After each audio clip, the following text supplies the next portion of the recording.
তোর জন্য আমার কিন্তু ঘুমানোর শান্তি নেই বল। আমি তো যে শুইছি না,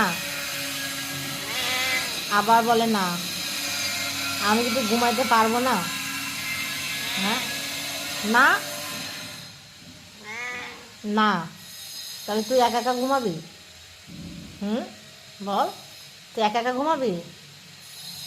এই, আমি যদি একটু শুইছি আর তুই, ম্যাক্স, ও ম্যাক্সু, ম্যাক্সু, কথা শুনতে পাও?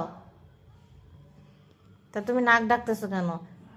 আমি যে একটু শুইছি আর তুমি যে চলে এসো আমার জ্বালাইতে, আমি ঘুমাইছি, উঠে দেখি যে তুমি এরকম করে বসে রয়েছো। আমার কি একটু ঘুম আসে না সারাক্ষণ? না, আমার ঘুম আসে না। শোনো শোনো, যাও, ঠিক আছে, রাগ করো না, রাগ করো না, থাক থাক, ঠিক আছে, রাগ করো না, থাকো থাকো।